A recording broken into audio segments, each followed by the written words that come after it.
Welcome to the channel. Today, we delve into a deeply unsettling case of betrayal and greed that shattered a quiet community in Camp Hill. This is the story of Randy Trimble, a dedicated 28-year-old speech therapist whose life was cut short by the very person she had vowed to support. A woman was found dead inside her own home. What made it even stranger was that investigators couldn't find a single clear sign of what had happened. At first, the case looked straightforward, but the deeper they dug, the more confusing it became. And when the truth finally came out, it wasn't what anyone expected. Randy Trimble was born on December 15, 1974, in Virginia. She was an only child raised by her mother, who handled everything on her own. From a young age, Randy gravitated toward the arts. She played the flute, joined the school band, and loved being involved in theater. Those interests stuck with her as she grew older. After high school, Randy enrolled at Bloomsburg University in Pennsylvania, where she studied speech therapy. She genuinely enjoyed working with children and took her studies seriously. Her mother worked multiple jobs to help cover the cost of school, something Randy never took for granted. She worked hard, kept her grades up, and eventually earned a full scholarship that paid for her entire graduate program. While she was in college, Randy met a man named Brian. They started dating, and not long after she graduated, the two got married.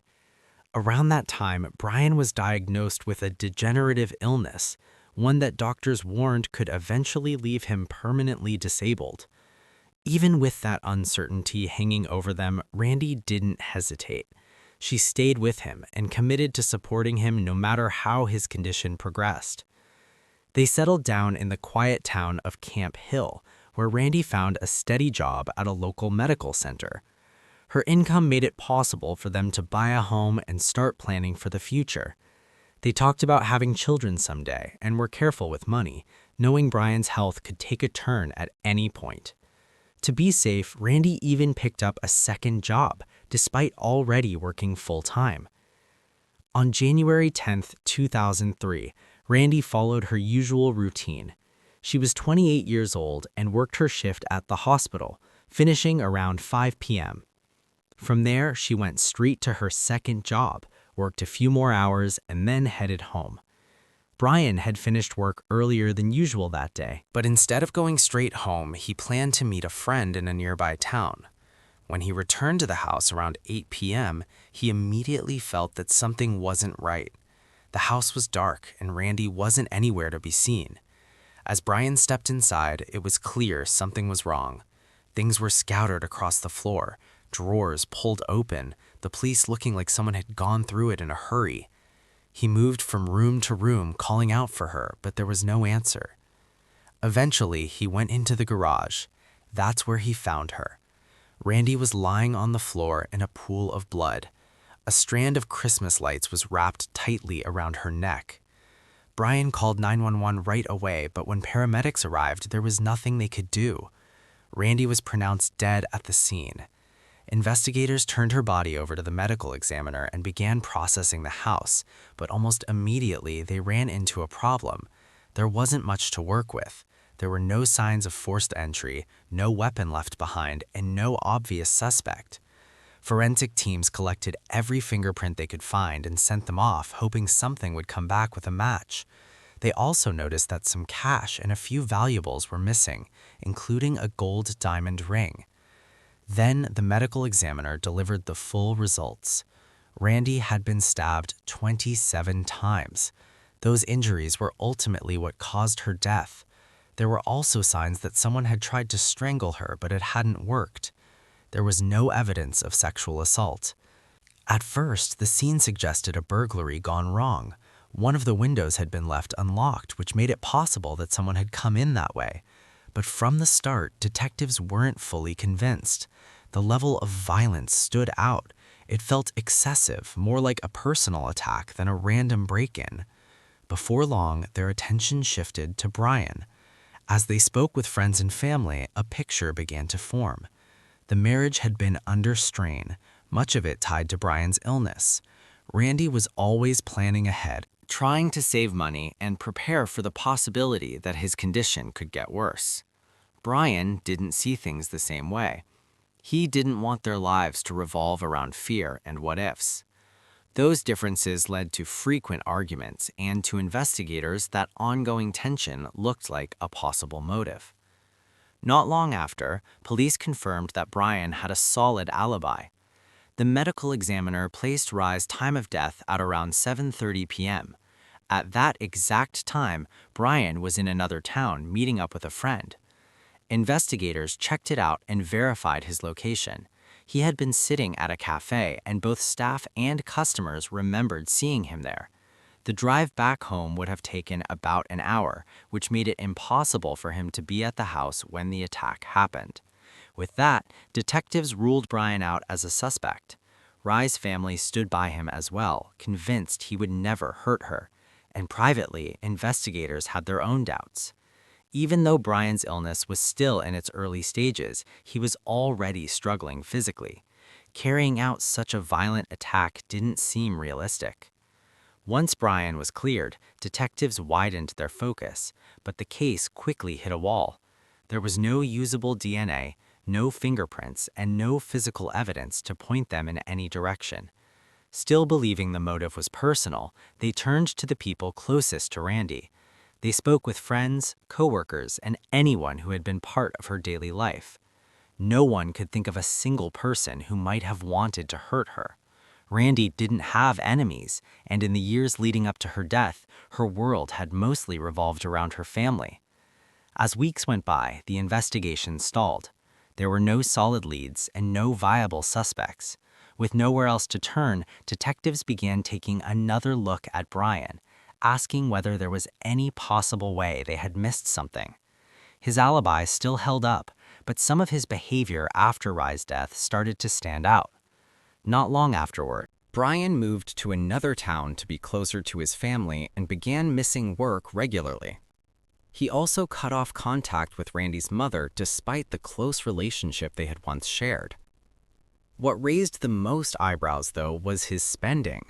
Brian bought a new TV and an Xbox, filled his new place with brand new furniture, and started buying things that didn't seem necessary.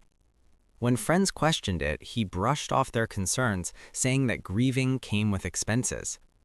He also told them he was expecting insurance payouts, one related to the stolen jewelry and another connected to Randy's death. Brian told police that for now, he was living off the savings he and Randy had put aside together. The explanation didn't sit well with everyone, and his behavior definitely raised questions. Still, his alibi remained solid, and without anything concrete to challenge it, police were limited in what they could do. Looking for another angle, investigators decided to learn more about Brian's life at work. He was employed in the IT department of an insurance company, so detectives began speaking with his coworkers to see if anyone had noticed anything unusual. That's when one conversation stood out. A woman who knew Brian fairly well told investigators that he often talked about problems in his marriage. She said he complained that Randy was overly controlling, especially when it came to money. According to Brian, Randy closely monitored their spending, and he felt like he had very little independence. The tension had apparently been building for some time. In fact, just a few weeks before Randy's death, Brian had told her he was planning to file for divorce. Then, suddenly, his tone changed. He stopped talking about divorce altogether and started telling people that things between him and Randy were fine and that ending the marriage was no longer on the table. Before the interview wrapped up, the coworkers suggested detectives speak with someone else, another man Brian was especially close to at work. His name was Blaine, and like Brian, he worked in IT. The two had bonded over video games and horror movies. Blaine had even written a script for a low-budget horror film he hoped to make someday, loosely inspired by the Blair Witch Project. Brian was fully on board, and the two spent a lot of time at work talking about the project. But according to another coworker, something shifted in the weeks leading up to Randy's death. The film discussions stopped. So did the easy back and forth about games. Instead, Brian and Blaine started keeping to themselves, speaking quietly and avoiding attention, as if they didn't want anyone overhearing them. That change didn't go unnoticed by detectives. It raised the possibility that Blaine might know more about what happened than he was letting on. Rather than bring him in right away, investigators chose to move carefully. They focused first on Brian, staying in regular contact and framing their calls as routine follow-ups or requests for clarification.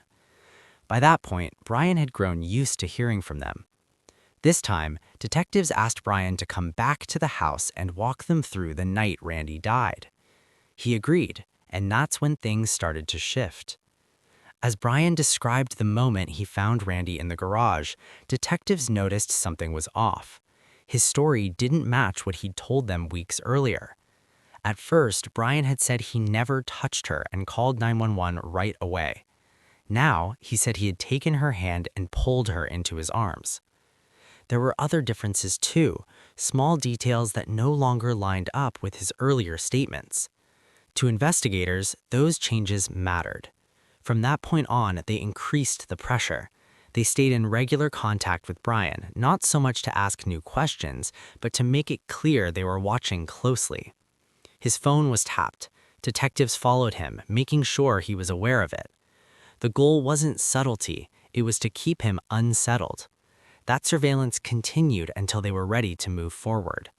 In early May, 5 months after Randy's death, detectives brought Brian in again and laid everything out. They talked through his behavior after the murder, the contradictions in his story, the sudden spending, and the concerns his coworkers had raised. Then one detective shifted the conversation with a simple statement. "We know you didn't kill Randy, but we also know you know who did." That line stopped him cold. After a long pause, Brian asked his mother, who was sitting in on the interview, to step outside. Once she left the room, he turned back to the detectives and said he would talk, but only under one condition. They had to agree not to pursue the death penalty. Detectives agreed. That's when Brian finally opened up. He admitted that his marriage to Randy had been falling apart in the months before her death. According to Brian, Randy tried to control nearly everything, especially their finances. He felt trapped, unable to spend money on things he cared about, and that resentment had been building for a long time.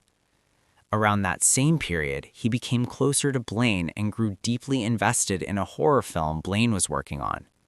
Brian wanted to be involved and even helped write parts of the script. The movie idea followed 5 friends who go hiking in the Appalachian Mountains and stumble onto an abandoned mining town. Without realizing it, they awaken the spirit of a man who starts hunting them down one by one. Blaine and Brian had already worked out most of the details.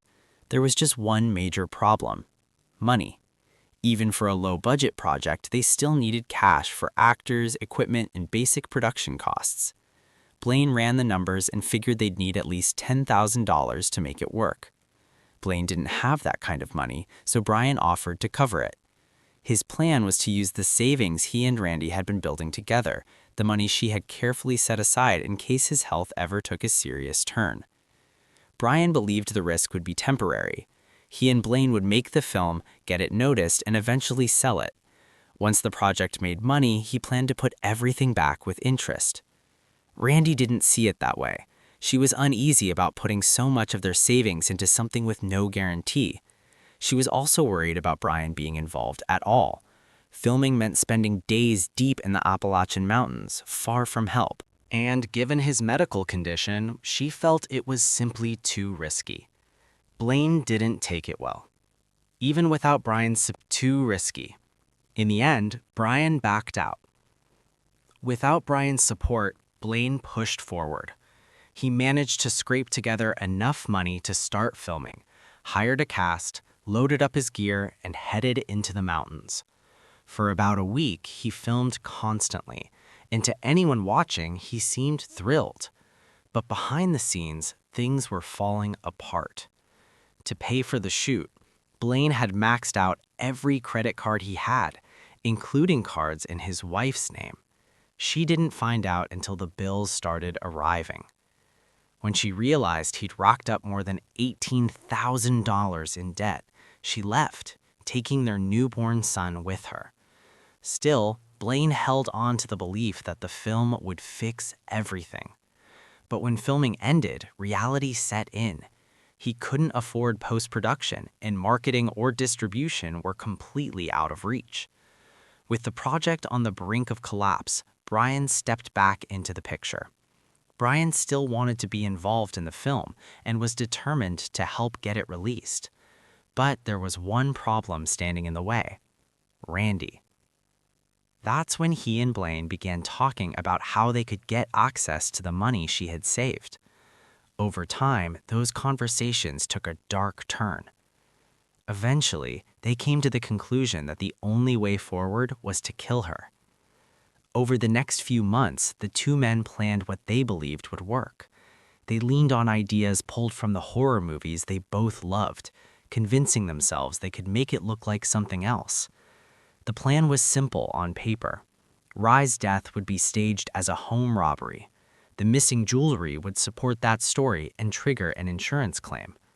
On top of that, they expected to collect $100,000 from her life insurance policy. To keep suspicion away from Brian, they knew his alibi had to be solid. On the day of the murder, both men left work early and went to Brian's house. Together, they went through the home, scattering items and opening drawers to make it look like someone had broken in. Once the scene was set, Brian left and drove to a nearby town to meet a friend, putting his alibi into place. Blaine stayed behind and waited. When Randy came home, he attacked her. He first tried to strangle her with a cord, but she fought back harder than he expected. At that point, Blaine grabbed a knife and stabbed her repeatedly. When it was over, he left the house and threw away the rubber gloves he had worn to avoid leaving evidence. About an hour later, Brian returned home and called police, saying he had just found his wife's body. Later, during his confession, Brian admitted that the level of violence disturbed him. When he met with Blaine days afterward, Blaine described the attack in detail, and Brian said it made him feel sick to hear it. When detectives asked how he could allow something like that to happen to a woman who had loved and supported him, Brian's response was flat and calculated. He said he believed he was sparing her the pain of a divorce. Brian was arrested and held in jail while he waited for trial. But for investigators, the work wasn't over. They still needed physical evidence tying Blaine directly to the murder because Brian's confession alone wouldn't be enough in court. Detectives obtained a warrant to search Blaine's car. Inside, they found a receipt, one that immediately raised concerns and pointed them toward the next break in the case. On the day Randy was killed, Blaine had gone shopping. Records showed he bought rubber gloves, work gloves, a black hoodie, and black pants. Investigators went back to the store and asked employees to look up any other purchases made with the same credit card. That's when they caught a break. The card had also been used to buy a large knife. Detectives bought the same model and brought it to the medical examiner. After examining it, the medical examiner confirmed that the blade was consistent with the wounds found on Randy's body. Just as the case seemed to be coming together, investigators ran into another problem. While interviewing Blaine's friends, detectives tracked down the receipt to confirm the timing. That's when the story started to fall apart.